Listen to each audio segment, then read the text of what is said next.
Hello, listeners, and welcome back to another episode of Quote Unquote with KK. We had to take a pause due to the financial year end and our regulatory and compliance issues on business. However, we are back once again. Today, we are going to be discussing on the future of Indo-US relationship growing positively by quadrupling. Let me roll back a bit. In our season 2, we discussed on the world in Biden era, Indo-US relationship, geopolitics and investments with Sridhar Chitala. Last season, we discussed on the Ukraine war and the impact on Asian trade and geopolitics in the face of Russia-Ukraine crisis with Dr. Parag Khanna. A lot has changed in the world in the last 1 year, and particularly in the context of US and India relationship. We have been trying to cover geopolitics and economic as they are intertwined in the current scenario. Today, we have invited a very strong personality who is at the pivot of Indo-US relationship over the last few years. Such is his influence on Indo-US relationship that even our mainstream media covers him and takes his views when any top minister of India visits US and meets their counterpart. Recently, he was the first Indian to host Mayor Eric Garcetti, the incoming US ambassador to India, for dinner. He has been shuttling between Washington and Delhi, building strong bridge and partnership between the two countries in matters of politics, business, and other related areas. After meeting the US ambassador to India, he visited India to dialogue with the powers in India. I'm fortunate to have him on our podcast between his hectic India visit, and hence we are going to have a very short discussion with him today. Listeners, I'm pleased to introduce a thought leader and expert on Indo-US relationship, a powerful lobbyist and an influencer from India, Dr. Mukesh Aghi, President and CEO of US-India Strategic Partnership Forum. I met Dr. Aghi in 2017 when I was part of a business delegation visiting White House along with our Prime Minister Modi. I was pretty impressed with his relationship with the White House and US government officials in the Trump administration. Dr. Aghi's profile reads, he is the President and Chief Executive Officer of the US-India Strategic Partnership Forum. In his current role, Mukesh works extensively with business and government leaders in the US and India to promote trade and strengthen ties between the two countries. He has over 20 years of success in powering business expansion globally, boosting revenues and increasing margins for companies in a variety of sectors. He serves on several boards and influencer panels and think tanks with respect to India and US and global business forum. Previously, Dr. Aghi served as CEO and member of the board of L&T Infotech, where he expanded the business on a global level by establishing the global services function, building the global sales leadership, and preparing for an IPO. During his time at Steria Inc., India, Mukesh served as chairman and CEO for the Asia Pacific region and oversaw a major merger to transform the company into a $2 billion business. He has been working in his startups in the education sector and was the founding CEO of Universitas 21 Global, a world's largest consortium of research-led universities and a global leader in providing postgraduate online education. Earlier in his career, Mukesh served as president of IBM India for IBM Corporation and spent time working with tech sector companies like Ariba, JD Edwards & Co. Mukesh holds several degrees, including an advanced management diploma from Harvard Business School, a PhD in international relations from Claremont Graduate University, and an MBA in international marketing from Andrews University. He has a BA in business administration from the Middle East College, Beirut, Lebanon. Dr. Aghi is currently serving as a trustee at Claremont Graduate University. Such is his education and work qualification that he has been a fluent speaker at many international forums and delegations, and he was recognized by the Esquire magazine as a global leader and has won many awards over the course of his career, including the JRD Tata Leadership Award. Most recently, Mukesh was a recipient of the Pravasi Bharatiya Samman Award. In his free time, Mukesh is a major marathoner and a mountaineering enthusiast. Mukesh has completed over 27 international marathons and climbed some of the highest peaks in North America and Europe. And now he is scaling one peak after another on the Indo-US relationship agenda and building bridges between India and US. So, Mukesh, welcome to Quote Unquote with KK. It's pleasure having you here on our podcast show. Before I begin talking about the future of Indo-US relationship and business, I would love to catch on a few current events that has happened in the last few days and weeks on the Indo-US front. And I want to take your inputs and views, which could probably we could discuss further on how this is going to have implications on Indo-US relationship as well. The first thing that spooked everyone was President Trump's arrest, and obviously he's pleaded non-guilty. How do you see this as an impact on the presidential race that's going to happen next year? Well, KK, good to see you and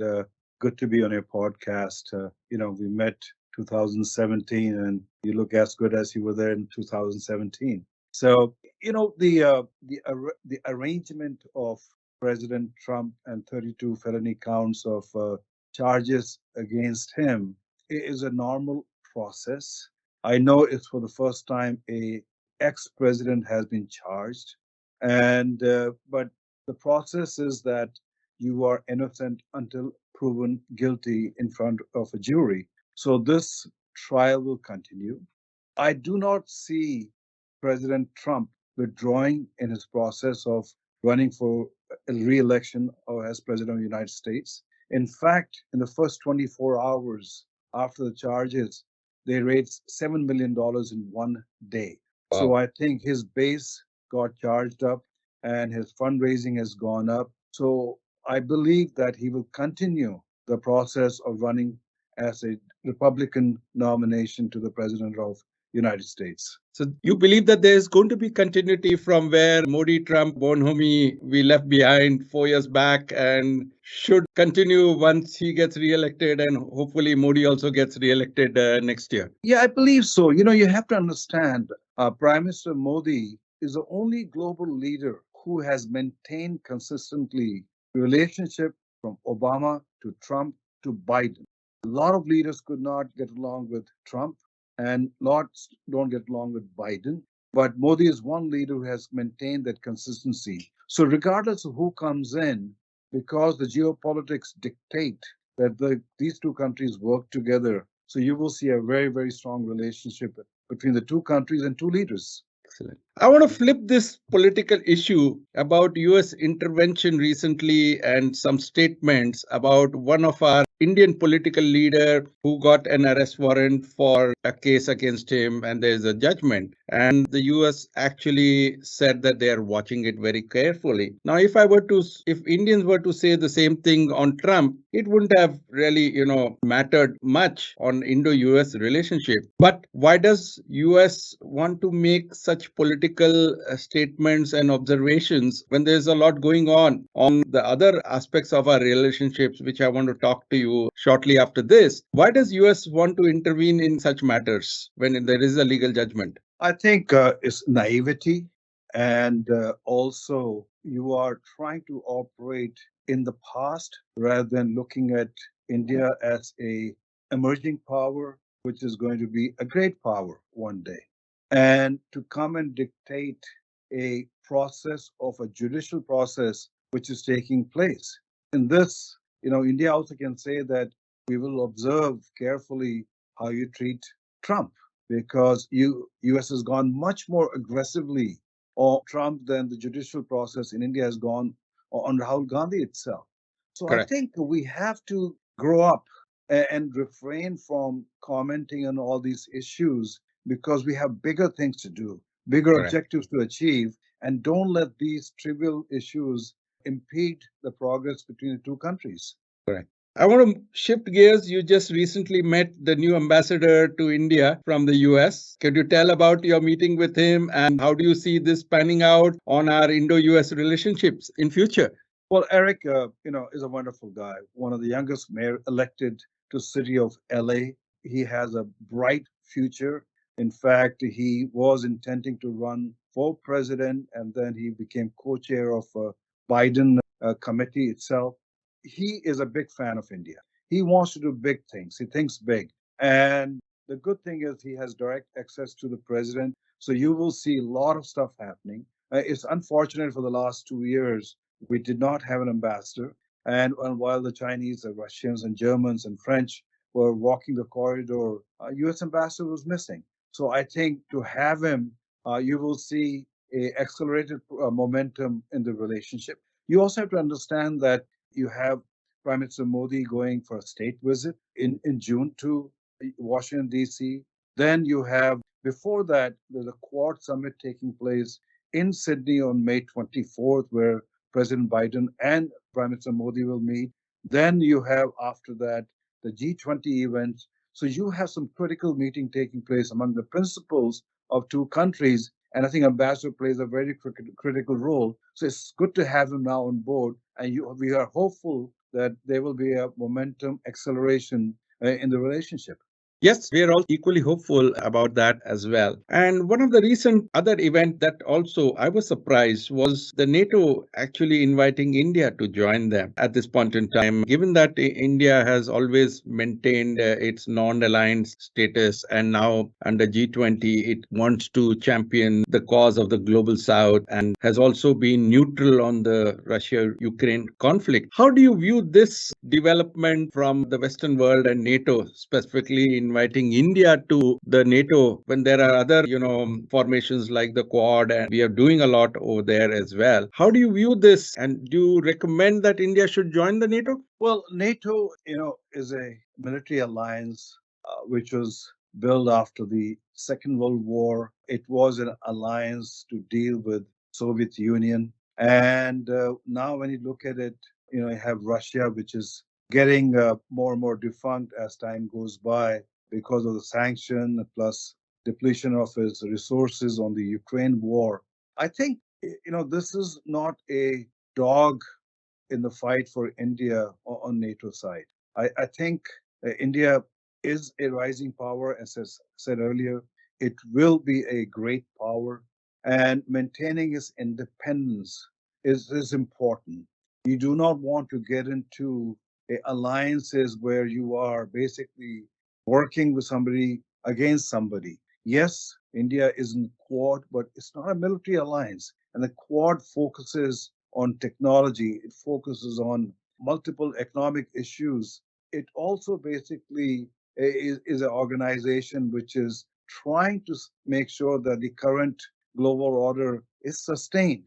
And it tends to check on China because China has clearly said that the current order needs to be disrupted and they want to impose a new order. And I think that's where Quad plays a critical role helping India from that perspective. So I think it'll be premature to basically to get into a discussion that India should join NATO. My thinking is India should refrain from joining NATO, maintain its independence, and keep on focusing on economic growth for the next 20 years. And what about defense collaboration and defense Indo-US purchases of defense equipment and hardware is concerned? We anyway are working and collaborating. Plus, we had security advisor Dr. Dowell also visit US and talk about the future on various advanced technologies as well. I'm sure that can be worked out. And what do you see that, without joining the NATO, access to such technologies and India playing a role in developing such technologies out of India as well? Well, today India's 60% of the platform is Russian. And with Russia's own challenges in Ukraine, what we are seeing is the supply of spares coming to India have kind of slowed or stopped. And you have to understand when you have your armed forces almost 100% on T-72 tanks, which consume a lot of spares, and suddenly they stop, they started grounding down. When you have your Correct. MiGs and Sukhais not getting spares, they start getting grounded down. It has an impact on India's defense posture. I think it's critical that as India emerges, that it becomes self-sufficient in defense manufacturing. In fact, I strongly believe India can play a much stronger role because as a large defense exporter, because it has the capability and defense equipment is more and more software, and India is a software power. So Correct. I strongly believe in the next 10 years, you will see India will become self-sufficient in defense and also become exporter. Now, on the second aspect of your question, yes, there are some critical technologies which US and India need to work together. When NSA chief Doval was in DC, they talked about it, and there was a willingness on part of the leadership, political leadership, to provide these technologies. And we are looking at, for example, the GE jet engines. If we can Correct. manufacture them in India, it will be very transformative for the defense industry in India. So we are hopeful that you will see more and more transfer happening and manufacturing happening in India itself. Excellent. One last question very recently is the bankruptcies, not just of the banks in the US and several countries which are on the brink of bankruptcy. And you also mentioned that, we need to change some of these institutions that were formed post World War. What's the move in the US and Washington about reforming the financial sector, ensuring that the banks and the financial institutions are far more robust and risk management and practices are upgraded, not just in the US, but globally, so that we do not feel the Lehman-like crisis across the world? Obviously, I had a few sleepless nights on calls with some of our investors in the US as well when the Silicon Valley Bank collapse occurred. How do you view this, and how do people in Washington think that there is a process to be reformed and there is need to be a participative process around getting some of the best practices across the globe of how the financial system is managed? Well, I think for democracies to flourish, you need to have financial system which are resilient, where people can trust and park their money and invest their money. And I think in the case of Silicon Valley Bank, it's a combination of run on the bank plus some of the guardrails which could have been strengthened itself. And I think the lessons have been learned. If you look at, we worked very hard, both with the Feds, with the Treasury Department, to make sure that the investors' money is protected. When I say investors' money, depositors' money is protected, because Silicon Valley Bank is a bank which provided lending to hundreds of startups. That's And correct. their money also were in those banks. So the moment if you shut that down, people lose their money. It has impact on jobs, innovation, and growth story, economic growth story of the United States. So I think it was very prudent on part of Biden administration to honor every deposit in the bank itself. Yes, we have to look at the guardrails, and I think those has to be strengthened, and that process continues. There have been several committees formed to see what else can be done. But I think that's the issue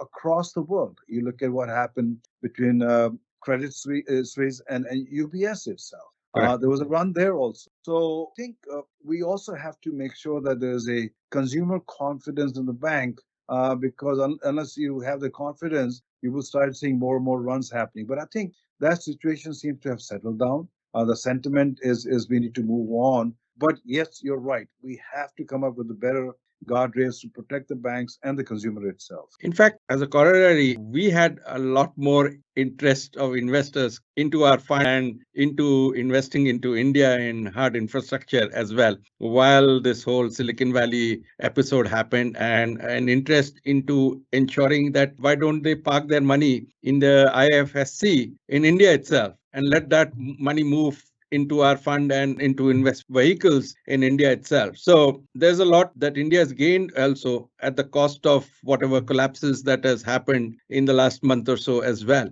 Do you think India need to lobby about this as well, that we have a much more robust system? Our laws are far more protective, and our banking system, in spite of this Heidenberg and Adani saga, has not collapsed any of our banks here. No, I think the regulators in India and the governance process shows that the banks are much more robust and they are able to maintain the consumer confidence. US and Europe can learn a lot from that itself. I think if you look at our non-performing assets in these banks are also coming down as time goes by. So I think I have to give credit to Finance Minister Sitaraman and the Modi administration to tackle this head on. I think the challenge is not the robustness of the bank. The challenge is availability of cheap capital in India. And that needs to be looked at and worked on, because if you're going to have investors invest, if we're going to have startups flourish, you need capital which is competitive globally rather than more expensive in India than the rest of the world. So I think that area we have to explore further to ensure the economic growth story continues to happen. Excellent. Mukesh, I want to shift gears on our recent past, I would say post-COVID, the new normal. And you've also made statements in the press and media that 2022 was a breakthrough year on Indo-US relationship and business. How do you see this transforming in the future? There are a lot of things that have happened in 2022, both on the political side, on the business side, on the cultural side, visits of several dignitaries from US to India and India to US, including some ministers and then also the prime minister, and then meetings in the UN as well. How do you see this 2022 actually giving a boost for the future of Indo-US relationship, and what contours of these relationships do you think got framed in 2022? I think multiple events which happened in 2022 and probably also a bit earlier, which kind of position India and the US in a very, very strong position.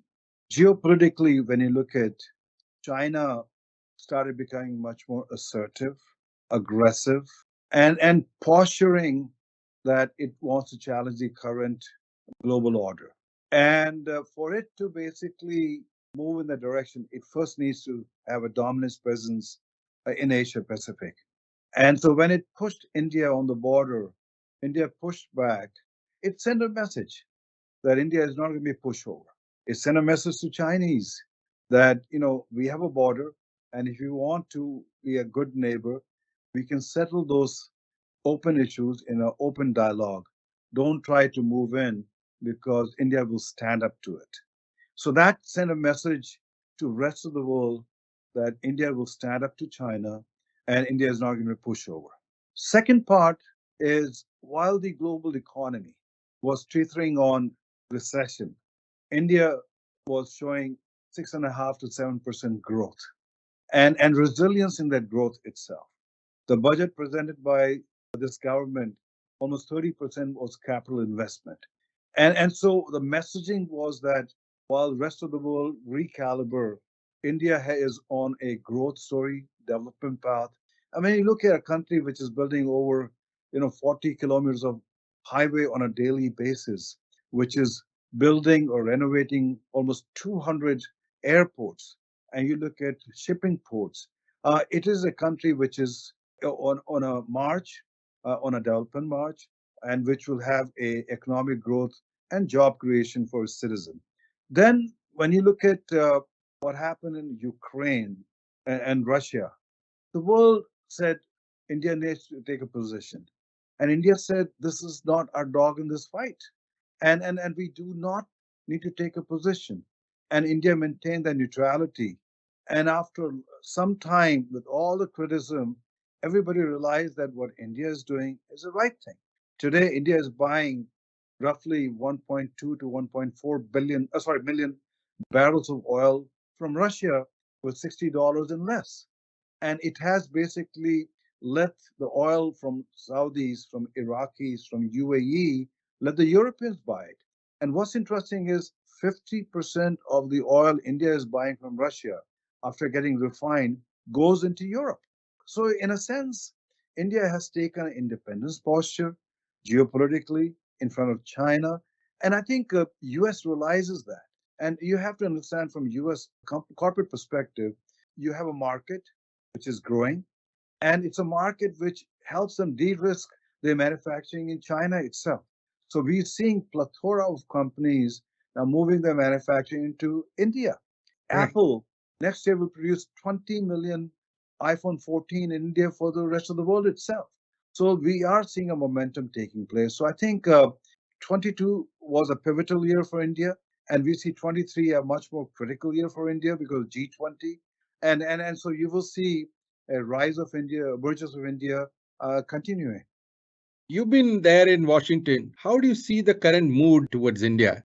Over the last decade or so, US has always been blow hot, blow cold on India, sometimes playing on Pakistan, sometimes playing on other factors in the region. And how do you see this now that Pakistan is no longer relevant for US? How do you see this panning out? What are the areas of convergence or divergence on the mood in the US and Washington particularly? And I'm not very keen on the obviously politics geopolitics affects our business. But how does this mood actually lead to much better trade and commerce and a better relationship between the two countries? US is now the India's largest trading partner, going over $150 billion per annum. It's expected to grow even at a faster pace. How do you think that there are issues which we need to resolve so that we have a stronger relationship in the future? Well, let me start with, and I won't name names. I was in the White House on a planning session, and somebody said, will India adjust to this policy which we are thinking of making? And one of the direct reporters of President Biden turned around and said, I want you to understand very clearly, and that is India is a rising power. We have to learn to adjust to India's needs. So it's no longer a one-way street. It's a two-way street on trying to accommodate and adjust. You have to understand, Obama said this, so did Biden said this, that the most consequential relationship of 21st century for the United States is India. And when you look at from a trade perspective, I do expect in the next year or so the trade to cross $200 billion. In fact, I remember hosting then Vice President Biden, and he said we need to drive this trade to $500 billion. When you look at, we have 5 million Indian Americans in the US with twice the per capita earning and one of the most affluent minority group. Biden administration has appointed over 150 of them in its administration itself. When you look at students, we have over 232,000 students. 70% are in STEM program. Our objective is to basically take that number to 500,000. And if they stay, they become tax-paying citizen, contributing to the economy on day one itself. So I think there's a lot of energy, there's a lot of trade, the value system is there. Geopolitically, both countries are aligned vis-a-vis China itself. So I think I see, regardless of Republicans or Democrats, this relationship keep on moving in a positive direction. You mentioned about, our relationship to grow to $500 billion of trade. Where are the gaps here? Since you have gone through and have had discussion in Washington as well. We are also talking of hitting $1 trillion of trade this year globally in terms of and a positive balance of payment for the first time, I guess, in the history of independent India. Where are the areas where India need to really invest and build on those factors of production so that we can really be a equal and a competitive trading partner to the US? Well, I think three broad areas. One is definitely on the services side. That's the strength of India, and keep on focusing on that. We have a skill shortage, not only just in the United States, but in Europe and other part of Asia, such as Japan. And India's education, skill talent, creativeness can basically fill that gap. So I see tremendous growth happening on the services sector. The second area is energy. India is a net importer. And I Correct. think that's where the US can play a very pivotal role on natural gas and other areas, and also on renewable. Some of the technologies coming in the US can be used in India. So I think the export from India in that area can play a two-way trade itself. And third factor is manufacturing, be it in generic drugs, be it in defense equipment, be it in other areas. I think this will continue as companies de-risk their manufacturing in China. India will become a stronger manufacturing hub and an exporter. And I said, next year there will be 20 million iPhone 14 manufactured in India, and most of them will get exported itself. And these are high ticket items. So I think you will see momentum picking up in all three broad areas, and that trade will reach $500 billion in the next 10 years. One of the things you talked about services, and obviously I'm also one of those victims here in India, is that the visas, US visa, even for a drop, is 1,000-day waiting. And obviously the foreign secretary said we are recruiting people, we are opening more slots and making more, resources available to ensure that the backlog that had emerged during the COVID time would be cleared soon. But, I had a 20-year re-entry visa into US, and I'm waiting now for a renewal. And the date for drop is next year. And obviously, when you have been in the tech sector, I've been in the tech sector in India, and we had to do a lot of work and projects in the US from an offshoring and from onshoring point of view. The quotas that are available for H1B and L1 from an India point of view has never been enhanced. And while the quantum of business has actually increased, how do you make the foreign secretary understand that mobility of people and resources across the countries is very important for trade and technology transfer and work to happen? So I think two broad areas. One is an immigration issue, and one is more of a resource issue. The the consulates in India, the U.S. consulates in India, were caught off guard post-COVID when so many applications came in, and not having an ambassador also didn't help. Got And it. what we are seeing now is they put a lot of resources. For example, I am in Mumbai. They brought in 75 plus folks in Mumbai consulate to Oh, process okay. visas. And in fact, in the first 3 months, from January to end March, they processed more visas than all of last year in Mumbai itself. And they've opened places like Singapore, Thailand, Dubai, so you can go apply as Indian citizen. So I think you will see more and more resources being added, and that will get eased up. So to me, that's more of a temporary aberration, which will get fixed up. Now on the H1B, that's a big issue because I think we have a big shortage of over a million software engineers in the U.S. And the H1B visa is coming more 20 years old while the economy has moved on. And that Correct. has to be fixed. And I think we're working with multiple political leadership to see what can be done to move that forward. In fact, we have 1.2 million Indians who are waiting to get a green card who are H1B visa holder. We need to move that also forward. Otherwise, it's going to take 20, 30 years if you go with the current process. So I think both Republican side and Democratic side realize there's a problem, and I think hopefully they can come together and fix this issue.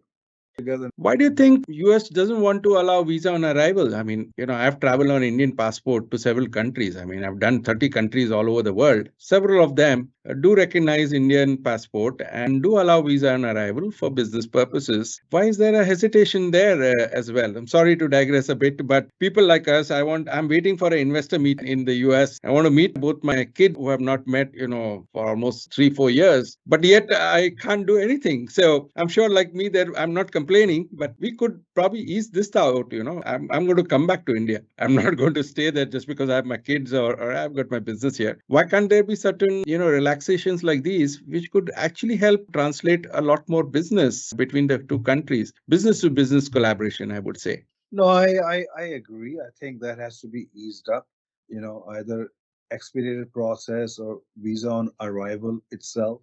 I think a lot of countries provide that.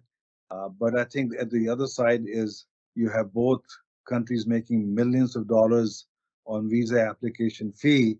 That's a revenue loss both for India and the United No, I States. wouldn't. I wouldn't mind paying whatever $100 or $200 at the airport where I'm getting Yeah, my stamp, 72 hours or whatever. no, I agree. I agree. I think I we just mean, gotta. you've just made a visit here for a quick one to Bombay. No, no, I agree. I agree. And that has to be fixed. We'll talk more about it, but you know, with a US passport, you can go almost any country, get it Correct. stamped when you land there. Same with India, and it's a little more limited. But I think that has to come to a maturity stage so both countries can provide each other that visa on arrival. And I think that's one thing, your suggestion, we should work on. You see, from a financial investment point of view, India has been sharing a lot of information, FATCA, and so many other things. I'm sure based on our Aadhaar, our income tax, PAN number, and all the other identification, these databases could be available to the US authorities, and they know that a person can be profiled, whether he's a high risk immigrant over there or he's going to come back in the No, next I agree. 72 hours. Agree on that. And And this has been done from, I guess, Obama's time. Yet our artificial intelligence and what systems and what things that we are doing can definitely enable this sort of things. And there would be a lot more that could happen on international travel rather than business on Teams. no, I agree. I agree. And I think we need to explore that and we'll bring it up. Mukesh, I want to shift gears a bit on a couple of points over the last year, which has been making things a little bit more uncertain on the business environment. One, obviously, the Ukraine issue, and obviously issues around ancillary to it, whether it's the supply chain, the food crisis, the energy crisis. How do you see the mood in Washington now? I'm also reading and hearing that they want India to intervene between Russia and Ukraine. What's the truth out there? Where do they see India playing out in this whole India-Ukraine conflict, and what role do they see India playing in it?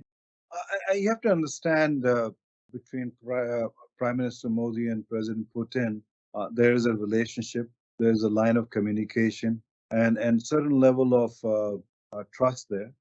There is a line of communication between Prime Minister Modi and President Zelensky, and I think it's too premature for India to jump in and we play a role of peacemaker.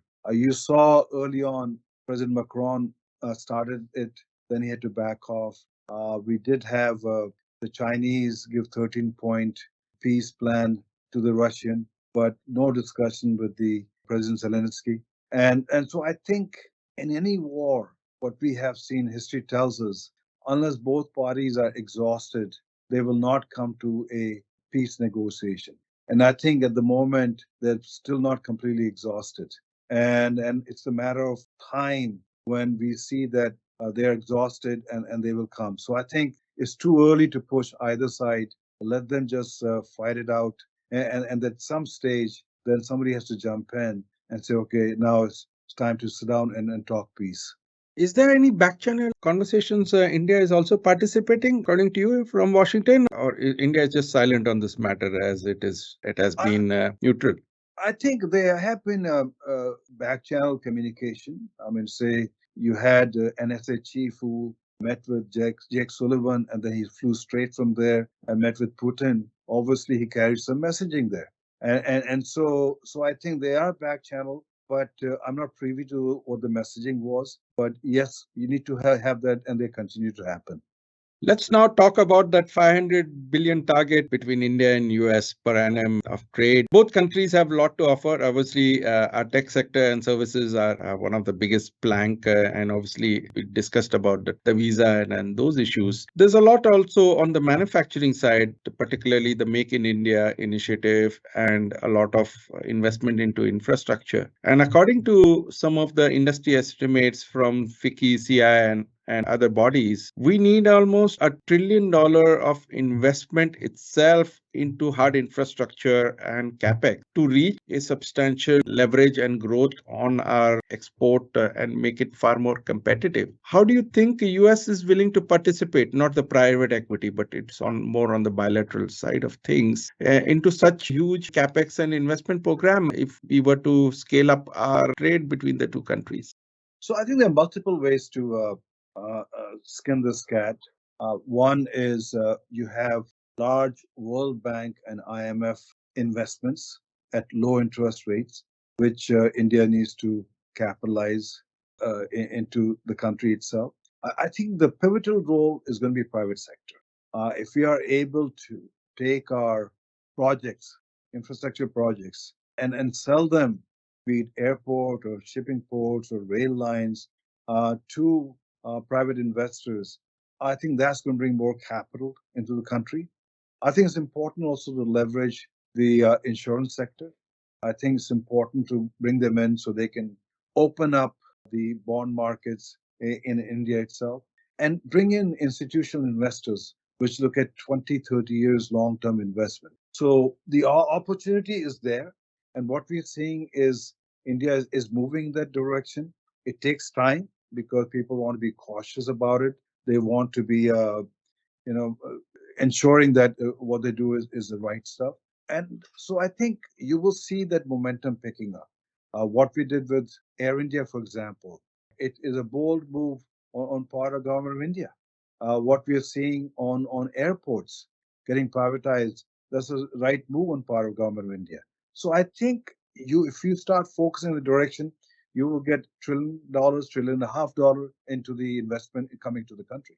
You see, pre-COVID, and I have also written about it, we had this whole National Infrastructure Monetization NIPM program. And we talked about almost, we were to look at the divestment of the government infrastructure and reinvestment through bilateral investment. The quantum is very huge. We're talking of huge quantum, but somewhere it did not pique any interest from international investors as I would have anticipated. And obviously, COVID led to a little bit of dropping of that whole program. I do not know where it is at this point in time, but infrastructure itself is crumbling both in the US as well as in India. And we need to have certain mechanisms to allow for free and easy access of capital. That's the first, factors of production to enable the other things as well. IMF and their programs and obviously these multilateral agencies, they do take their time and to vet it, allow for it. Do you think guys like we have a couple of infrastructure funds who are directly investing? Do you think US government and the endowments over there could directly invest into such funds set up by the government of India, which could have a regular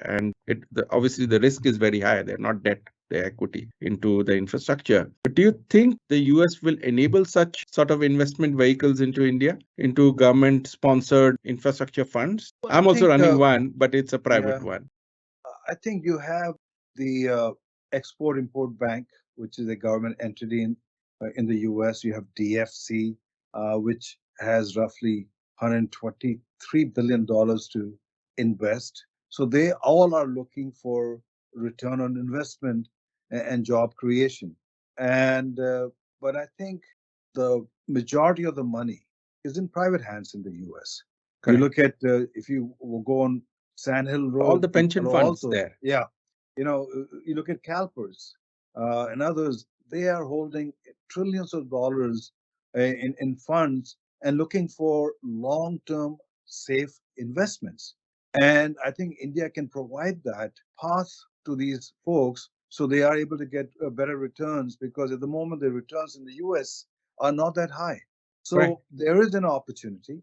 And when you look at private equity guys like Blackstone or KKR or Walker Pinkers, they are putting billions of dollars in India buying assets and monetizing them. So they see an opportunity. In fact, you talk to Blackstone with Steve Schwartzman, he will say, my best return of investments around the world are coming from India. He is seeing roughly 30% IRR on his investments in India itself. So I think India is a great place to get a better return. And it's just a matter of trying to convince the institutional investors, more private equity, to come in much more stronger. You see, the Canadian guys have moved much faster. Canadian Pension Fund, and they moved in much faster. They have their offices here and they're collaborating with other infrastructure funds like us and other people as well, and directly investing on a bilateral as well as on a private basis. Why is that? And I've met so many pension funds who are holding hundreds of billions of dollars there, but the chunk size for them to manage India is too small and they want to avoid doing that. And how can we help facilitate this investment into India by ensuring that we probably provide proper mechanism for them to monitor those investments as an investment manager? At the same time, even if it's a small chunk of investment, it's not a big administrative burden for them to report back to their own investors there. Yeah, we are seeing, you mentioned about Canadian Pension Fund, and we have looked very carefully as to why U.S. pension fund have not moved into India. And there are a couple of factors. One is perception, and second is education, and the third is a mechanism. We need to change the perception about India that you have a government which is unpredictable in its policy making. It will basically not protect the interest of long-term investors itself. That perception has to change. That means we got to go educate them. We got to talk to them, each one of them, and tell them how they can get better return when they invest in India itself. I strongly believe it's just a matter of time. Canadians are coming in. I'm seeing GIC from Singapore coming in. Correct. You have Abu Japanese are Dhabi. coming in. The Japanese are coming in, and if the Americans don't put their flag together on the ground here, they will miss an opportunity. Do you think we can do something with you to lobby into all this? We are doing our 101s there when we visit and meet some of these pension fund managers, investment managers in those large endowments in the US. But on a collective, as an investment manager, do you think we could help accelerate this with you there?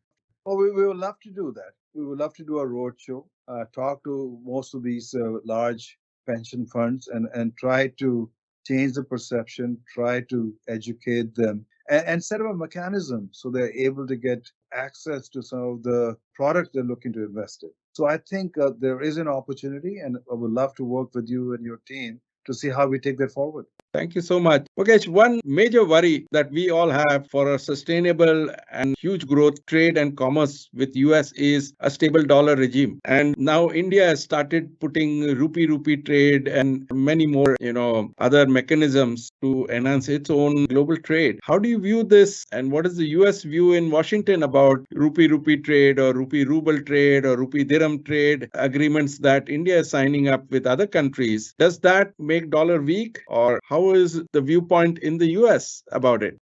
See, when you look at it from a global trade perspective, the rupee, ruble, or rupee other currency trade So is it's less very, than very $100 billion. minuscule. dollars. Yeah, it's very minuscule. And so it has no impact on the dollar trade or dollar as a dominant currency on a global basis. You have to understand the trust factor in dollar remains very high.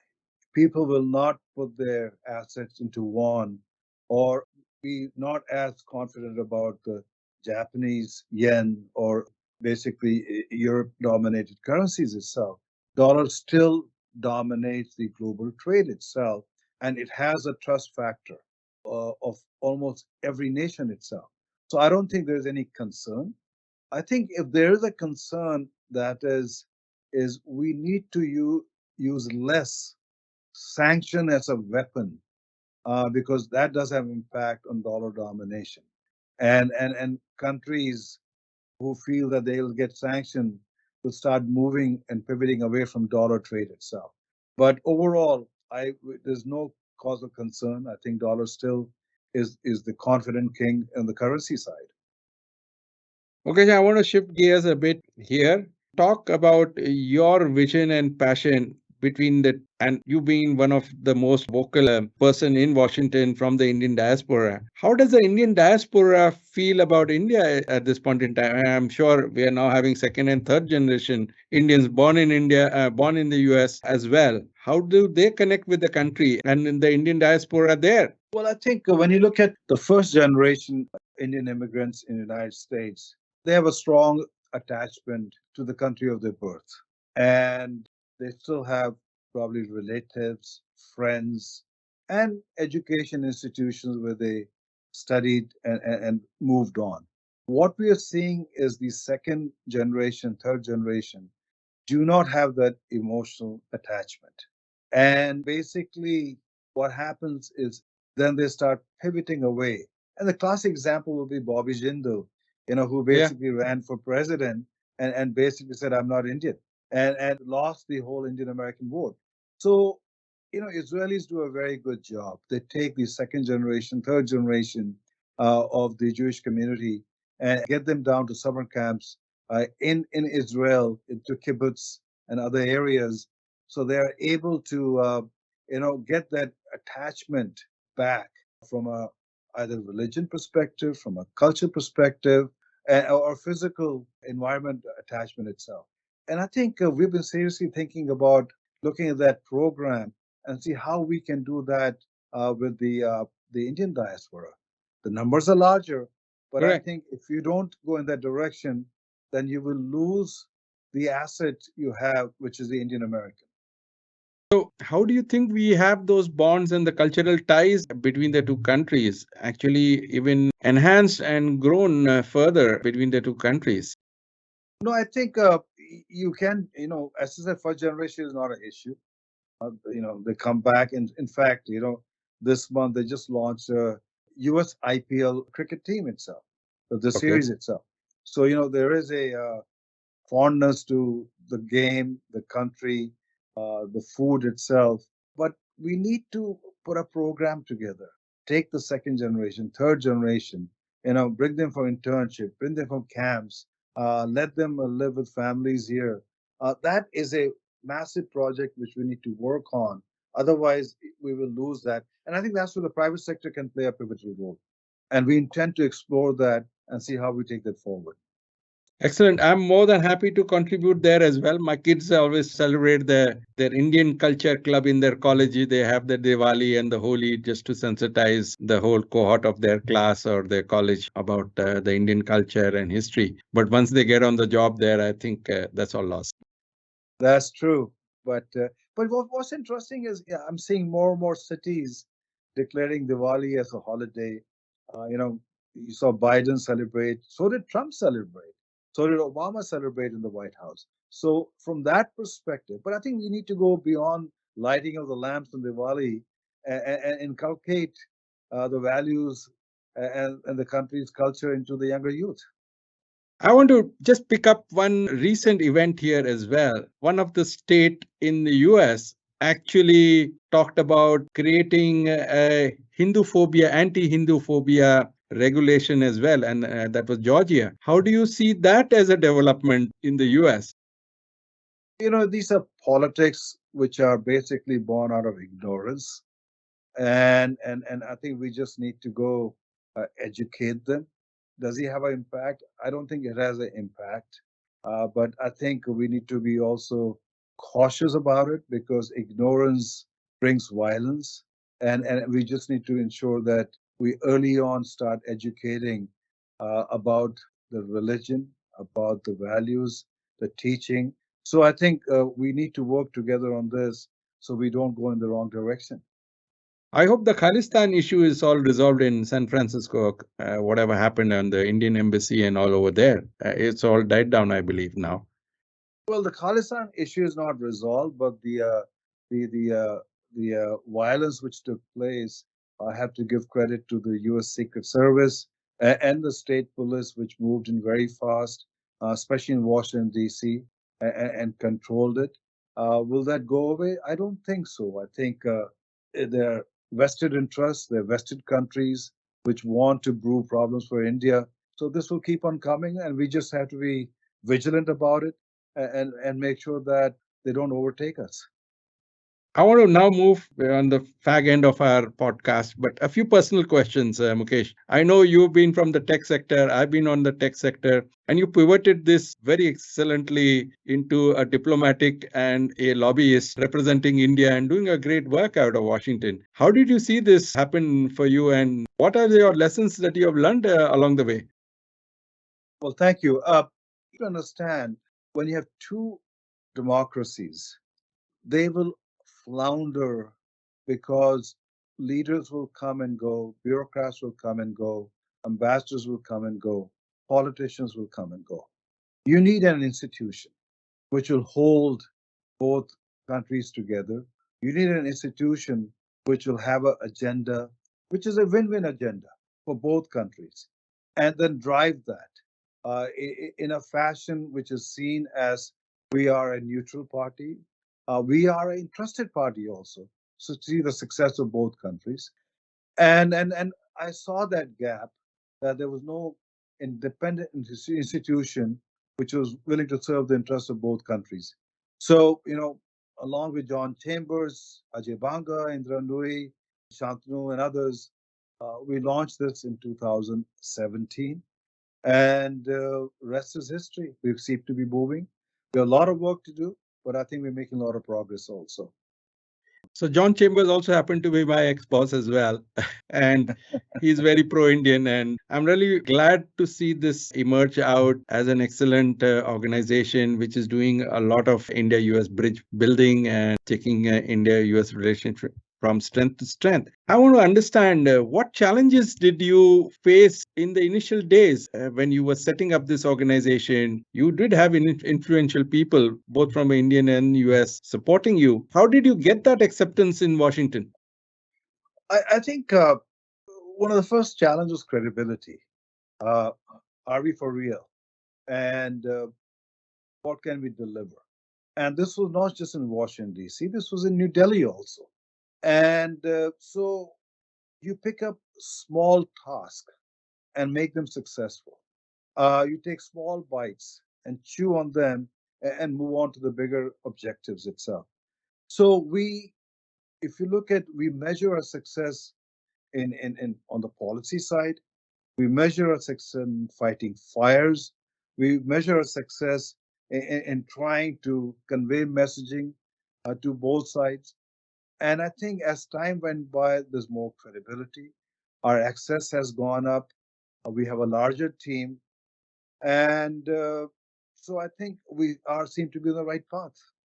With this, Mukesh, I really want to wish you all the very best, more strength, power, and success to you and your organization. And from my heart, I would love to host you next time when you're in Bombay, or if I'm in Washington next, would love to catch up with you as well. But this has been a very positive guidance to what's happening in Washington and what's the mood in Washington and how do we see our relationship moving between India and US as a key and pivotal partner in the global diaspora that we live in these days. So thank you so much for coming on my podcast show at a very short notice. Thank you so much for your team as well for organizing this. I'm sure I'm going to stay connected with you on a couple of those agenda items on the investment side as well. We have been representing a few things, but I will definitely send that across to you on a separate note as well, what we have done there as well. Thank you so much and God bless. Thank you, KK. Thank you for your time. I enjoyed the conversation. We have a long way to go. So I look forward to your support and your audience support to make this relationship a success. Thank you. Thank you so much. Take care. Take care. Okay. Bye bye. Take care. Bye bye.